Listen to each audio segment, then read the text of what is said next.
Баткен облустук билим берүү усулдук бөлүмүнүн маалыматына таянсак, Баткен районунун чек арага чектеш аймактарында билим берүүнү улантуу боюнча иш-аракеттер жүргүзүлүүдө. Бирок мониторингдин жыйынтыгында ата-энелердин кооптонуусунан улам окуучулардын катышуусу өтө аз болгондуктан окутуу токтотулган. Жалпы 29 мектепте гана офлайн окутуу жүрүп атат. Баткен району боюнча 29 мектепте, 24 мектепте толугу менен окутуу болгон жок да.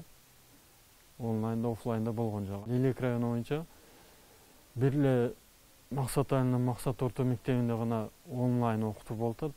Калган 65 мектепте толугу менен окутуу жүргүзүлүп атат.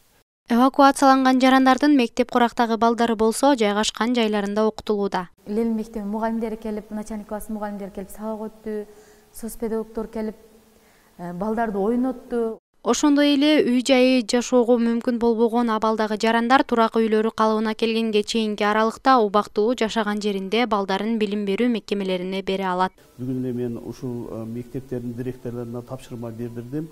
Кайсыл мектепке ушул жаракат алган же болбосо ошол чек арага жакын жайгашкан айылдардан ата-энелер балдары менен барат, эч кандай маселеси жок мектепке орнотуу боюнча.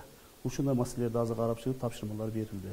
Билим берүү кызматкерлеринин маалыматында 16 сентябрдан тарта өзгөлдүккө учураган окуу программаларына жетишкенге чейин ишемби күндөрү окуу күнү деп белгилөө каралууда. Нурпейил Ашур кызы, Кудайберди Дүйшеев, Салам Медиа, Баткен.